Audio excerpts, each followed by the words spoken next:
Hello friends, I'm Mike, the hi-fi fanatic behind Audio Arkitekts. For those who are already subscribed, it's good to see you back for more.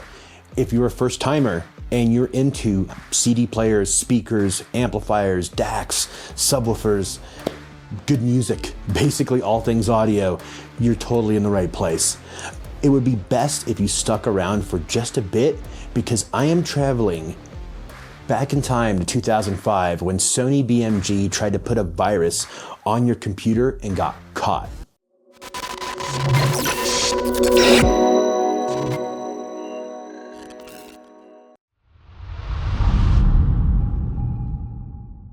I'm not sure what you guys were up to in 2005. Some of you may not even be born. I was about 22 years old and had just purchased my first PC on my own. It was a Dell, back when Dell was custom online order only. I began to discover the world of iTunes through this Dell computer, but I still had a lot of CDs. I wanted to rip them to my new computer to make mix CDs for the car. What I didn't know is that the brand new computer that I bought with my hard-earned early 20s money, which is harder to get than now money, could have very well been exposed to a serious virus. I never knew until now. There was a huge scandal in 2005 regarding Sony BMG's implementation of copy protection measures on about 22 million CDs.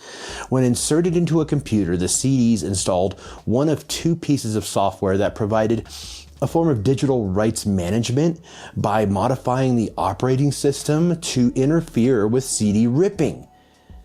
Neither program could either be easily uninstalled since it configured the operating system to hide the software's presence, leading to both programs being classified as actual rootkits.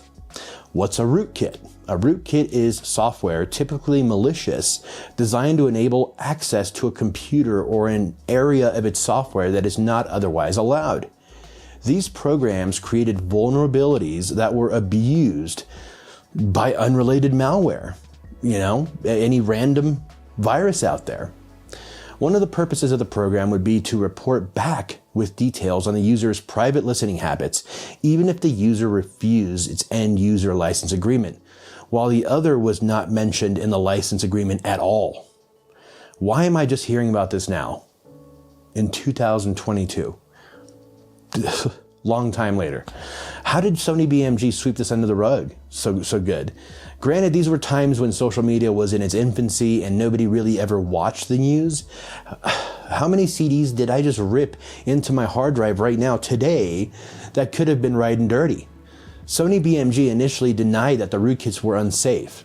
It then released an uninstaller for one of the programs that merely made the program's files visible while also installing additional software that could not be easily removed, collected an email address from you, the user, and introduced further security vulnerabilities?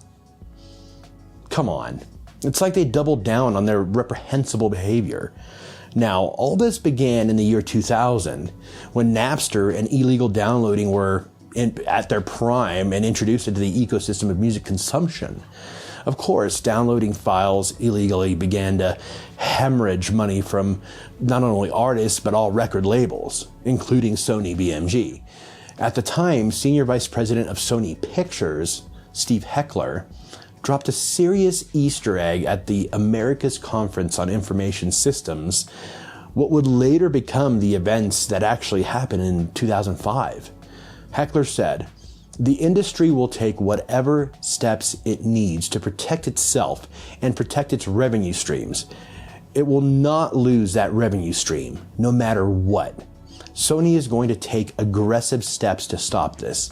We will develop technology that transcends the individual user. We will firewall Napster at source. We will block it at your cable company. We will block it at your phone company. We will block it at your ISP. We will firewall it at your PC. These strategies are being aggressively pursued because there is simply too much at stake." Wow.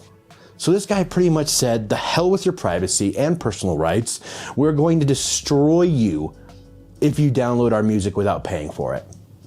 I understand that downloading music illegally hurts the artists, and certain artists acted against this practice by, suing Napster. into bankruptcy.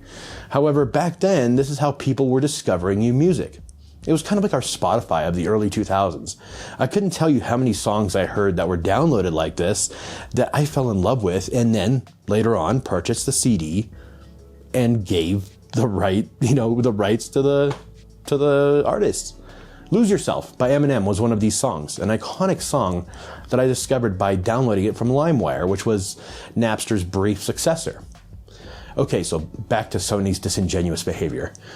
Following a public outcry, government investigations, and class action lawsuits in 2005 and 2006, Sony BMG partially addressed the scandal with consumer settlements, a recall of about 10% of the affected CDs, and the suspension of CD copy protection efforts in early 2007. Great.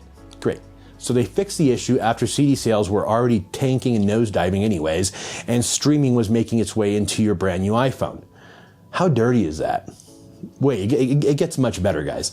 So in the same year as the rootkit thing, the scandal that erupted, it was July 2005, Sony BMG was fined $10 million after the New York Attorney General's office determined that they had been practicing payola, mostly in the form of direct payments to radio stations and bribes to disc jockeys to promote various artists, including Franz Ferdinand, Audio Slave, and primarily Jessica Simpson.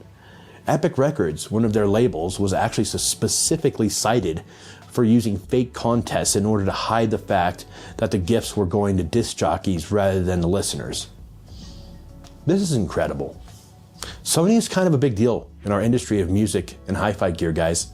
I am totally surprised I never knew anything about this. Well, I guess now I know, and so do all of you. Thank you all for joining me. Normally I don't do crazy videos like this, but I kind of felt the need to after I heard about it. If you're already subscribed, thank you. I have an online shop where I sell audio-inspired t-shirts, hoodies, and other merch to help support the channel. I encourage you to check it out, buy some stuff, and if you have any ideas for future designs that you think I might like, send them on over. If you're new to Audio Arkitekts and you like it so far, I encourage you to check out some of my other videos. I have reviews, editorials like these, just to see if my channel is the right fit for you. And I would love for you to hit that thumbs up and end up subscribing and joining me on my journey in hi-fi. Thank you again for spending some of your time with me. Take care, and we'll see you next time.